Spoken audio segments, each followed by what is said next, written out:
to the Warzone Amateur Hour podcast.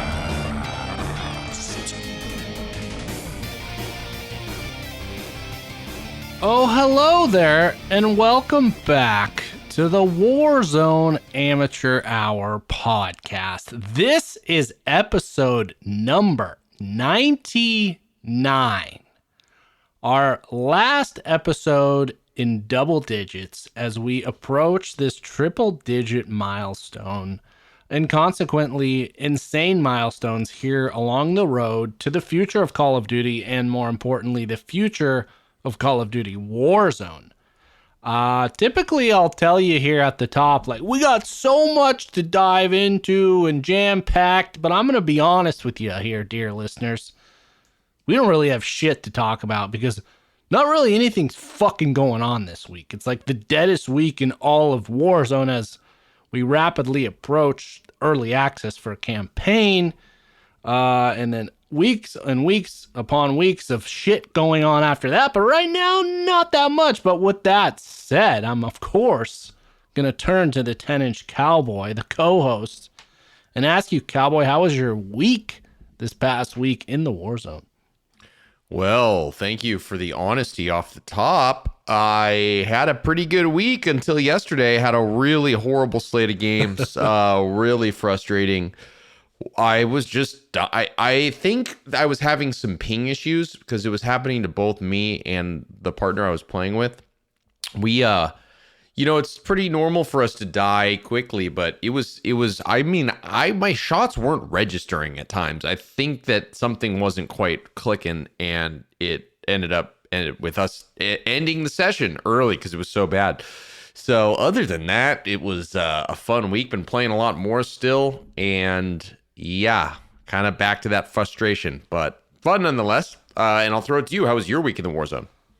I think for the most part, the first half of the week, pretty solid, continuing on as we talked about, enjoying this excellent meta, ground loot, all that good stuff. But then, yeah, I unfortunately was party to what you just described and were referring to, which was a horrific session yesterday, although I just reached a limit, and it was really limited. I think I only ran 1.5 games, let's call it, because I had, which I think might be my first ever rage quit in this war zone. Every man has his breaking point, and I fucking hit it, and it was this Fortune's Keep Trio's just destruction of my soul. I had enough, and as you saw, quit out mid-game. Yeah, I forgot about that. You ended up quitting out of that. It was so frustrating. You just rage quit. I clipped that. I'll put it on our YouTube because it was pretty shocking. But yeah, you did it also. I don't want to say, I guess it was technically a rage quit, but you weren't screaming. You were just silently left. Smoldering. It was almost like, what just happened? He left. Why did he leave? Oh, he rage quit. It was like that.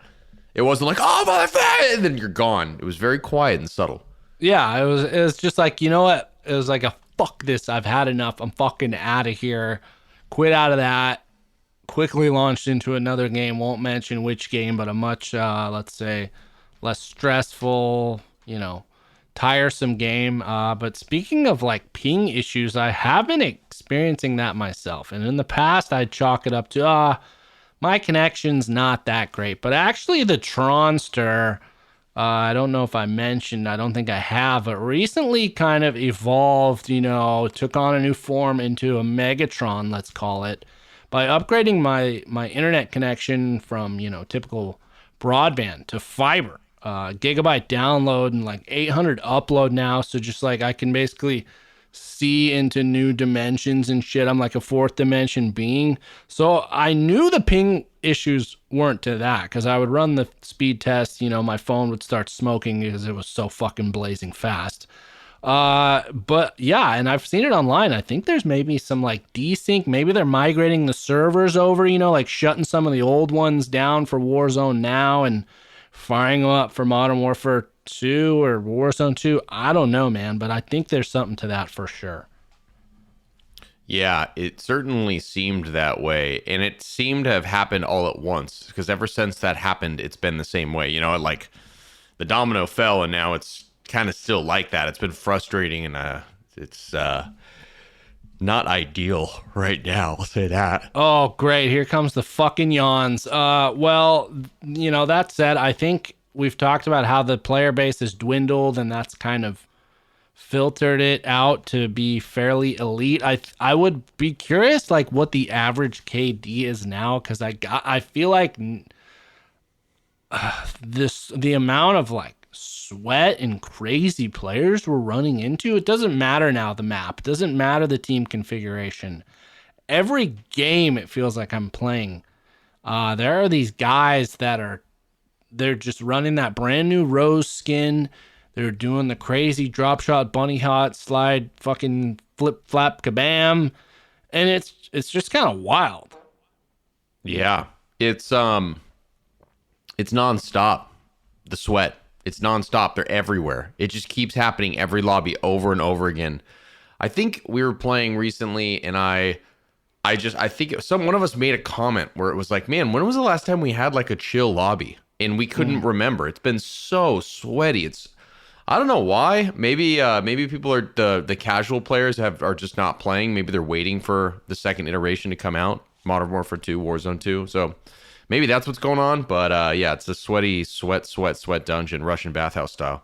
Yeah, I mean you gotta hope like that. There's a large portion of players out there kind of standing by, waiting to get into the new Warzone, new Call of Duty, because if it's just this current player base as it is migrating over, it's gonna be wild. Because I'm even running, like, what's crazy is I'm running into like new strategies and teams that are playing rattiness to like the effect I've never experienced ever. Like, we were playing a Rebirth, I think it was a quad, and there was a team where like they were so fucking coordinated. They had their lead guy would basically run into an area where he knew a team was, and he was running an RPG, and he would fire the RPG, which would instantly kind of crack anyone in that vicinity, and then he would back off, and his like little minion boys would then move in with their SMGs. And it's an unfair fight at that point. You're completely plated. Doesn't matter if you do any damage to the fucking RPG guy who shot you, because he's lurking in the background, reloading that bitch, plating up. And then you got these little minions coming in, and it's just like, where is this coming from? Yeah, where do they just like hang out and like talk tactics and like have game plans? Like, what is 100%? What in the fuck happened to this game? Like, it's really disturbing. It's hard. I mean, we're this is the fucking Warzone Amateur Hour podcast. How are we supposed to contend with coordinated pushes like that? What are we supposed to do? Exactly. And then like it felt like for a while there, like Kali sticks really kind of fell out of favor, riot shields. But now they're like back with a vengeance. Like we ran into a team, they had 2 players on the same team with Kali sticks. I don't know if, again, like I'm experiencing levels of sweat, like they're fucking wrenching every last drop of sweat out of this game at our expense. Yeah, and on top of that, I can't hit my shots, which doesn't help, and with people that are this coordinated, I'm totally fucked. Yeah, and a map like, I think Rebirth's really only been quads lately, so we're mostly been like Fortune's keeping it, which I guess leads me to a question here, as we kind of fade out of Warzone 1. 2-pronged question. A, what would you say your favorite, like if you could pick any playlist to throw it out there right now, what would that be now, like with the current state of the game? And I guess the second question is like, what do you think your all-time kind of favorite era of Warzone, or, your best times, like, when we were running Rebirth quads type of thing during whatever the fuck? Right now, I think my least favorite playlist is Fortune Keeps, especially like a duos on Fortune's Keep. It's really, really hard and sweaty, and I feel like those games don't last very long. I still am impartial. How do I want to say this? Caldera has grown on me, and I think right now I prefer to play Caldera in a trio situation. Right now, Rebirth only has quads and solos, so unless you have 4, I don't ever play solos, basically. I think that's fair to say I never play solos anymore. I only play with friends or listeners or whomever. I only play with other people. So I think my favorite is, honestly, Resurgence. Rebirth Island has been so sweaty. I think that's where this... Well, I mean, Fortune's Keep is really sweaty, but Rebirth has gotten really sweaty too. It's it's frustrating. And I think there was a golden period. You want to talk about all-time nostalgia? Yes. There was a golden period of Rebirth, and the sweats weren't there yet, and we knew what we were doing there, and we would have fun, and the wins weren't as hard as they are now, and you win gunfights. That was I think, the creme de la creme of the Warzone 1 experience. I know that's got to be up there for you. Yeah, I think current favorite, probably Rebirth quads. I just like having the big teams. We kind of know that map anyway. We can choose different drops, kind of choose how we want to play it. We can try the specialist thing. I think games where we get that specialist token and there's a team at living quarters, and then we push that and kind of make our way towards the center of the map. Those matches are usually a lot of fun for me. Even if I, fuck up and lose specialist right away, usually still somewhat fun. But in terms of all-time eras, I think I'm with you. That golden heyday, probably it was when they did Rebirth Reinforced, kind of updated the map, improved some things, added some of the new wrinkles. I felt like that was it was dialed in, and it was great, and it was fun. And I think back then, there was a lot of diversity. Sniping was still on the menu, so you'd be running the car. I was running the Vargo or whatever. And we were just having a lot of fun. And it was challenging, but it wasn't crazy. Now, I play Rebirth. It is fun, but it's almost when I win it, it's weird because it's we've done it so much. It's becoming a little hollow winning at Rebirth. And I like Caldera, but even when I get a win on that, I usually don't do much. So I don't know. I'm at a weird spot right now where maybe you talked about not running solos. Maybe I should just start doing that, because I did play a Rebirth solo while I was waiting recently, and I was kind of having a lot of fun. It kind of gave me that refreshing, on the edge of your seat, fun, getting kills, but still not getting completely humiliated. I don't know. Yeah. Did you ever enjoy doing solos? Was that ever something you'd look forward to doing, playing solos? I don't know about look forward to, but when they first released Rebirth solos, I remember being pleasantly surprised at how fun that was. And one of my favorite games I've ever played was my I don't know how many victories I've gotten on that, but it was I think my first ever solo victory on Rebirth solos. Ended up in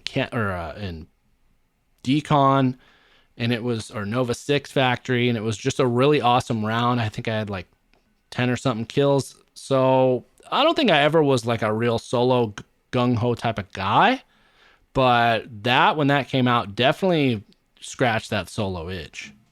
Yeah, I mean, I guess when I say solos, Rebirth solos was fun because you came back and there was less consequence.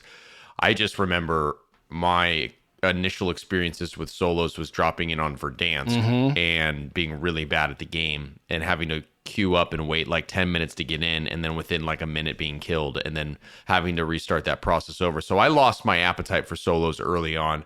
I don't do Caldera solos. I'm just not good enough. And I don't like just sitting and camping.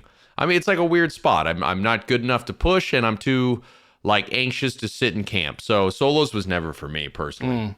I ran my fair share of solos on Verdansk, and had a lot of fun matches on that. It was a different beast, and it didn't have the resurgence mechanic, but something about that map and the way you could kind of play, I don't know. I think maybe it was Heartbeats helped too, as I had a lot of loadouts. I had I think a specific loadout specifically for solos, which I feel like you absolutely need if you're going to run solos. It's a unique beast of a game mode.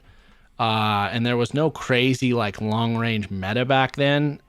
Or if you wanted to snipe, I remember, Dr. Disrespect plays a ton of solos. He'd have some awesome games to watch where he was just sniping in a solo round. So I did play my fair share back then, but in terms of Caldera, I think I've played 5 max solo games on that. Never got a win, never really tried for a win.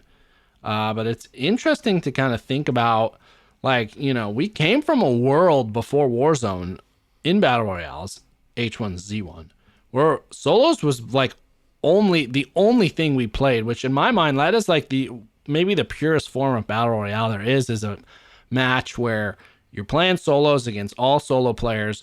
There's no sort of like coming back. That shit's hardcore. Yeah, it definitely stretches your... it stressed me out too much. I need to rely on my teammates. I can't handle that pressure. Yeah, it's too stressful. But kind of like that brings you back to, I'd rather maybe that stress than like just pure anguish and fear and loathing, which was kind of what we had this week. So I don't know, man. Maybe we need to squeeze in some solos like these next week. I'm not doing it. I don't think I can do it. I don't have the stones, the onions to do it personally. Well, the reason I say week-ish is because we are recording this 1 week from the date where campaign early access will go live, which is going to be, I looked it up, I wrote it down here, is going to be a Thursday, October 20th. But this episode, you all will be listening to it if you have it hot off the presses with less than a week to go, only 3 days to go, or 2 days, whatever it is, until that time. So, as we said, episode 99 here, the last days of like having only Warzone 1 and, you know, old Call of Duty games available to us, and then finally that door's gonna crack open there on the 20th. Folks like us that have the pre-order gonna be able to get our hands into this campaign early access, and they shared some additional info about that today in terms of like you can do a bunch of shit and unlock stuff during that week. So it's not just like, hey, get your feet wet, play some campaign. Like, look, dude, you can unlock some new operators. You can unlock a brand new blueprint, which looks pretty dope. It looks like it's a type of M4 configuration. You know, then you get emblems, fucking double XP tokens, which I guess that's a topic, is how many XP tokens am I going to leave behind here in current Warzone? Hundreds of them. Oh, shoot. That's a really good tip for everybody that I didn't even think about. Basically, from now until eternity, we should be burning our XP tokens. I saw someone on Reddit or somewhere where they basically activated all of them, and it says now they're live for like the next like 7 days. So they're just on XP steroids for the next week. Yeah. But it doesn't carry over, so it doesn't matter. Wow. I don't think they carry over, but I don't know. But they definitely don't like stack. So yeah.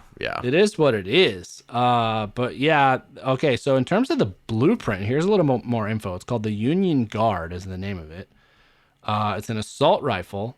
It's Captain Price's signature weapon, and it comes with 4 pre-equipped attachments: the AIM OP V4 reflex optic, so brand new optic; the SZ1MW PEQ laser, so brand new laser. Again, these are 2 attachments we've never had before: the FSS covert silencer on the muzzle and the lock grip precision underbarrel vertical grip. So like, holy shit. I mean, I know we're going back to the pick 5 attachments, but they're not simplifying in terms of the naming conventions here for these attachments. Sounds kind of wild. They've never been good with weapons and names, as I know that you love. Do you think, are they going to reintegrate the, what is it, like Charlie Light Machine Gun Alpha or whatever? Are they going that route? Have you heard anything on that front? That is yet to be seen, but my God, if they continue that naming convention, that inconsistency, more importantly, I will lose it. But I guess thinking back to the beta, I don't think we ever saw any like assault rifle Bravos up there. But again, it's so ass backwards because in Warzone, you go to your weapon inventory, they don't list any of that. It's the name of the fucking gun. So some things are going to be simplifying, but clearly some other things are going to be getting a little more complicated. But they said these attachments make this weapon blueprint an all-around great primary weapon. It's an excellent starting point for players of all skill levels across all game modes, and compared to the base weapon, it has more stability when aiming, reduced vertical and horizontal recoil, and a clear sight picture, among other benefits like sound suppression. So again, if you're doing the campaign early access, these rewards can be unlocked anytime, and you'll be able to earn them before the game actually goes live on the 28th. So we talked about we're using the Modern Warfare 2 standalone game as a head start for Warzone. Well, you can use the fucking early access campaign as a head start for the head start. And you know us, if we're going to be on the track, baby, we need a few, maybe a handicap T, a few seconds head start here. Am I right?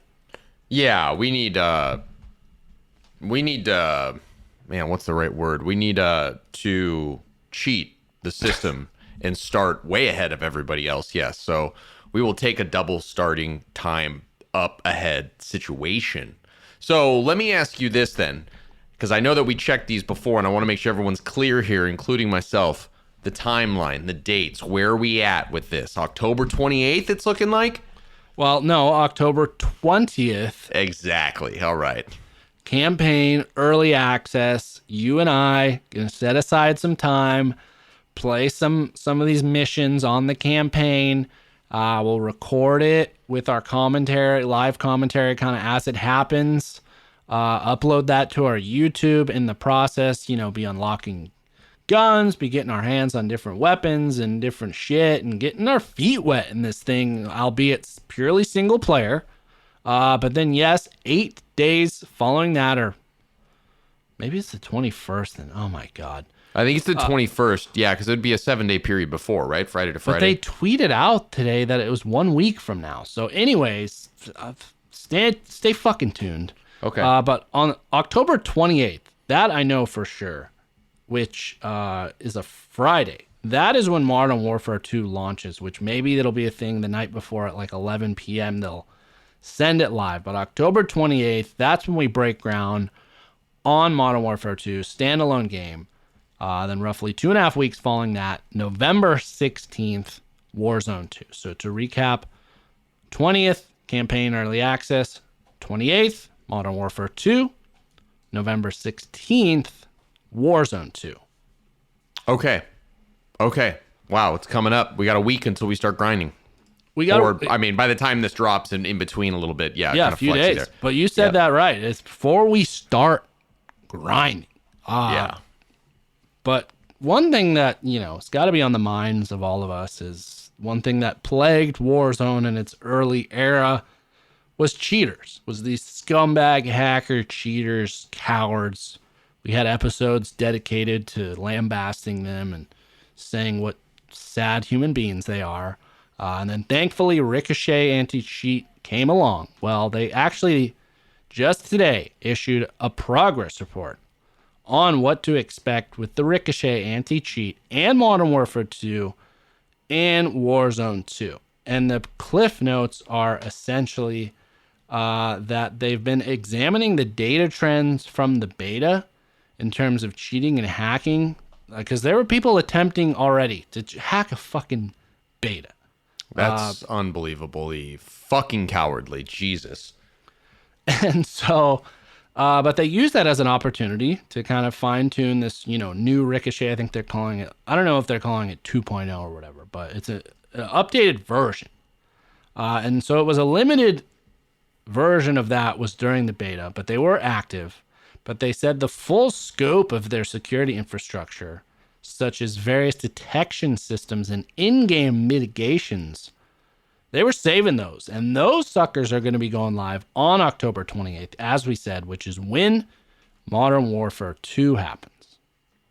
So we should have, if nothing else, a brief window of fully no cheating happening in the game. Yeah, before it gets bad. Yeah, there will be some nirvana to start. Maybe.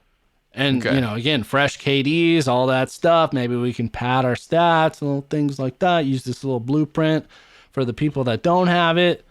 But yes, indeed, they said for the first time, that Ricochet anti-cheat in its PC kernel level driver, which again, we don't know what that means. It's going to launch with this, again, the start of the fucking new Call of Duty era.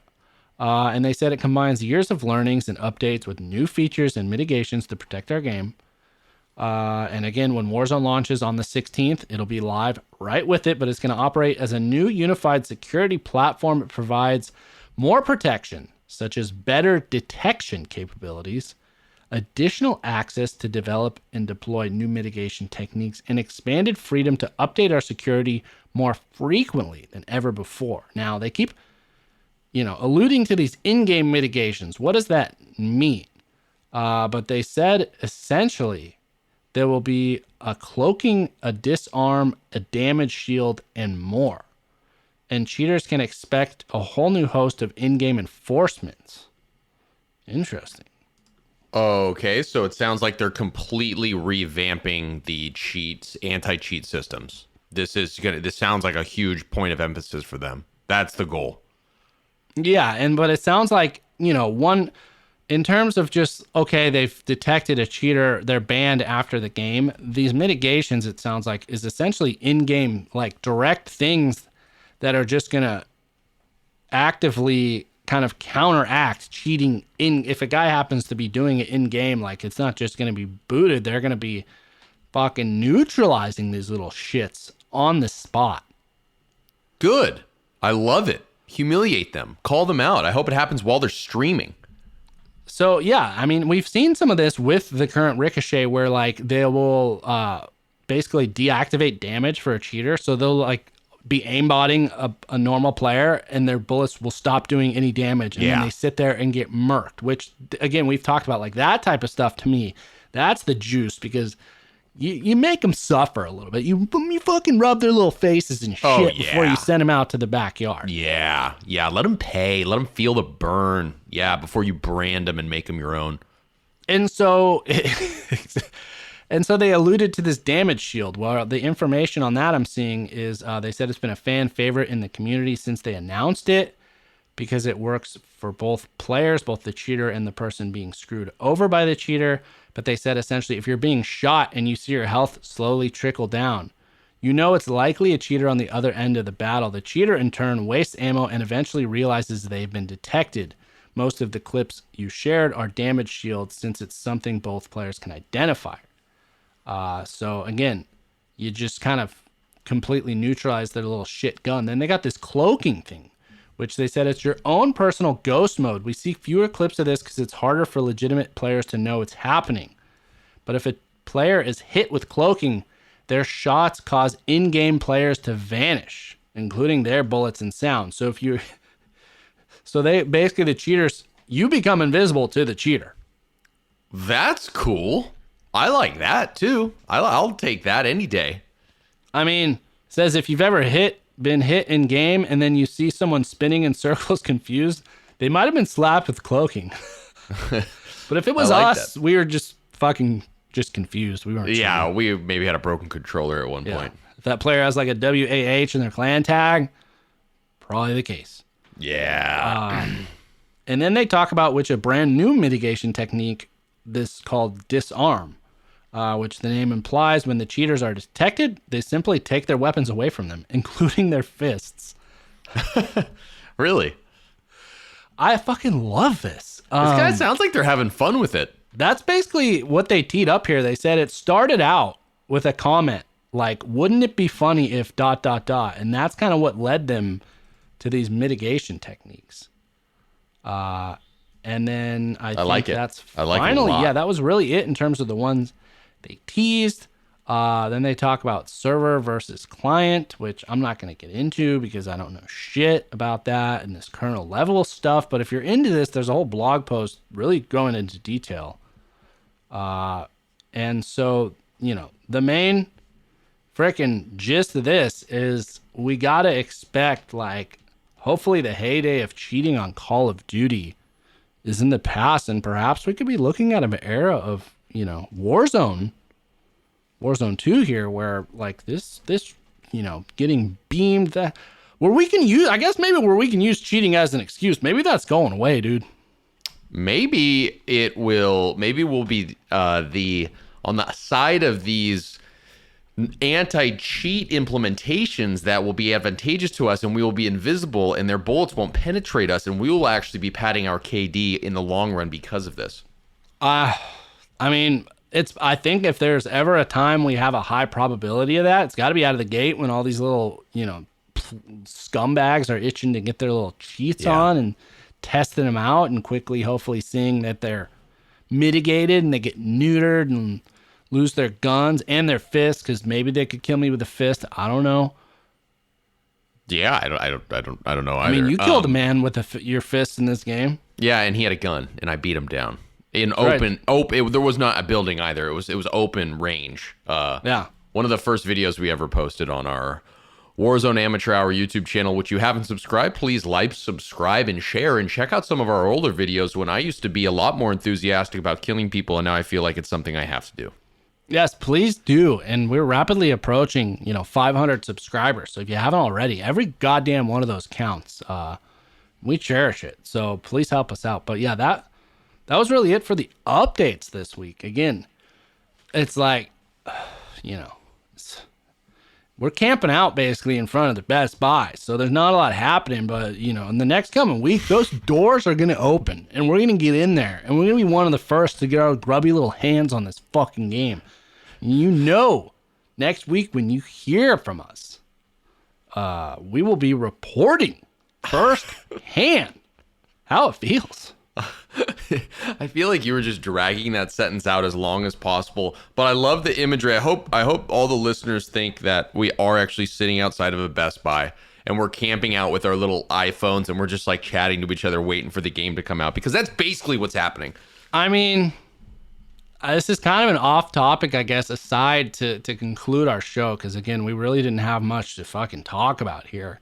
But that's one thing I think really, I love digital gaming and the fact that I can go on my PlayStation and go to the store and download any game I want at any time instantly. I don't have to worry about something being out of stock or swapping discs or update with the old. There was a thing with the old Xbox where it would scratch up your discs and ruin them, and you literally would lose like a fucking $60 game. Be fucked. That doesn't exist anymore. That is a good thing. But a downside is, if this were back in the day, we probably would be like camping out and doing like a live recording, like in line at the GameStop. And one of the fondest memories I have, which I gotta believe 99% chance you've never had an experience like this, but was doing the midnight launch, the midnight release for Halo 2. We went to our nearest GameStop, which was at a fucking mall 15 minutes away. It was like 4 of our very close friends that actually, many of them still play Warzone, piled in the car. We got there, everyone lined up. They gave you like little tickets. They were like doing raffles and all sorts of shit. And then at midnight, you went in one by one. You got your hands on the physical copy of Halo 2. It was kind of a special time. That sounds fun. I wish, now we're just digital cuck lords, so we don't get the... we don't get the gratification of looking somebody eye to eye and purchasing something. That was, again, I talked about clans. Like, we're like, all right, dude, we will fucking see you in the game, like, tonight when we get home or whatever. And long story short, I ended up losing my glasses on the drive home. So my first few days of Halo 2, I had to sit very close to the TV and squint. That's really funny. But wow. Clearly worth it, though. I mean, have you been to like a midnight premiere of a movie where people lined up? I feel like I did for Star Wars when I was a kid. Yeah, right? Right? Yeah, when Star Wars came out, I feel like I went and waited in line. Similar type of experience, which again, it's like, that's just a relic of the past. That shit, why would it ever happen again? You pre-download the fucking game now and you literally, boom, switch flips, we're on there. Yeah, boom goes the dynamite. But that said, we will be there playing this campaign and the multiplayer and of course Warzone 2. But that really is going to do it for us this week on the Warzone Amateur Hour. I heard you about to talk. What are your final thoughts here? No, I was just going to say, this is episode 99. We're almost at episode 100. What do you think about that? I mean, what's the math on that? You know, we've published weekly. I think we did have the 1 week we doubled up, so maybe it's like 98 weeks it's been. Obviously, that's over a year, almost 2 years straight of literally from a text. You had the idea. I'll always give you credit. You said we should do a Warzone podcast, and at the time I thought, what the this guy's fucking insane. And look at us, 2 years later, 99 episodes in. Look at us now. Yeah. It's crazy. And there was a rocky time. I mean, we had an episode early on where we're like, dude, Warzone's at a pivotal time where it seems like it could be teetering, falling apart, on the brink of collapse. I mean, we've covered how the player bias has dwindled exponentially, but I do feel like there's buzzing about this new Modern Warfare, and definitely about Warzone 2. And in terms of competition, like, there ain't really anything. There's no brand new Apex I know about, or I guess there's a new Overwatch, but I don't think that's a battle royale at all. But, you know, like, no new PUBG. Like, the field is open for this race car to dominate here, and we hopefully are going to be in the front seat. You know what I'm saying? Oh, we are the seats. Let's just put it, we're the seats. You can sit on us. All right. Well, yes, indeed, that is going to do it. We will talk to you all next week, immersed in the world of Modern Warfare 2 campaign. Get ready, get set, get going. And until then, our loyal listeners, Good luck in the gulag.